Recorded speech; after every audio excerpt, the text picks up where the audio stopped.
All right, let's dive in. We're talking popcorn today. You know, that classic movie snack. But get this, you sent over some interesting info on it. A Google Doodle celebrating popcorn. Color me intrigued. Yeah, it's pretty cool, right? Definitely.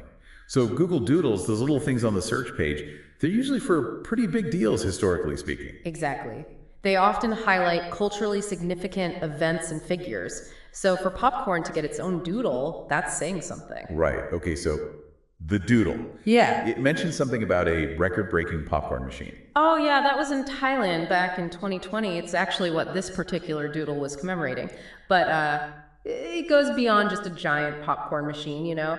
It kind of gets at this whole bigger picture of popcorn's history. Like, did you know the doodle traces its roots way back to 16th century Mesoamerica? Wow, 16th century.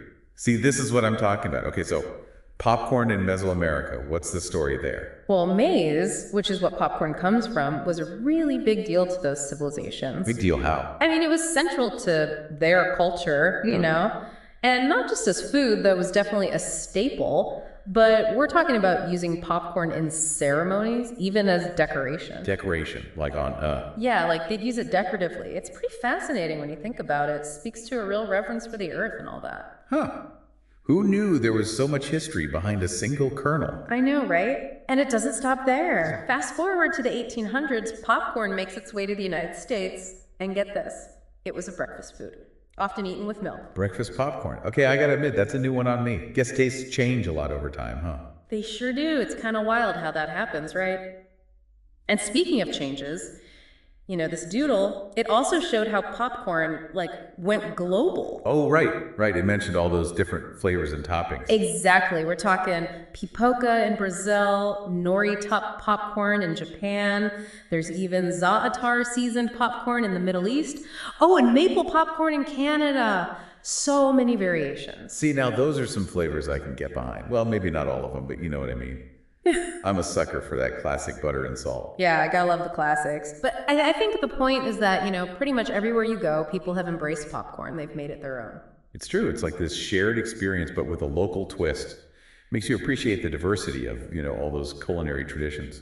100%. And what I find so interesting is that these variations, they go beyond just like surface level flavors, you know? It's almost like a peek into their culture. Like think about the nori in Japan.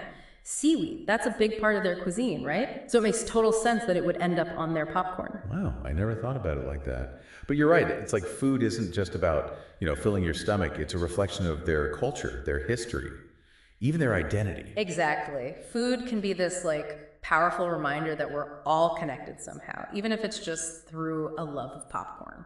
So we started with what? Popcorn in ancient ceremonies. Yeah. Then we had breakfast popcorn, and now it's like everywhere. It's amazing how something so, I don't know, basic, like popcorn can have this whole story behind it.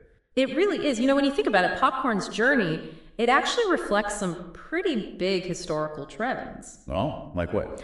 Well, for one, the fact that it's spread all over the world, it kind of shows how globalization works, how cultures mix and share things, and even like the invention of the popcorn maker back in the late 1800s. Oh yeah, that was a game changer. That's totally. It's all about technological innovation and how that changed how we experience food. So true. I mean, it made popcorn something everyone could enjoy, not just a select few.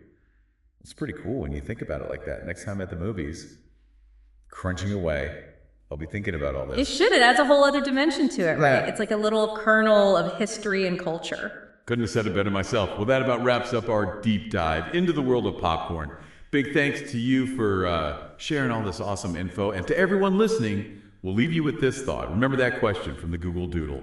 About your ideal popcorn experience, what's your go-to? And what does that say about you? Something to chew on. Until next time.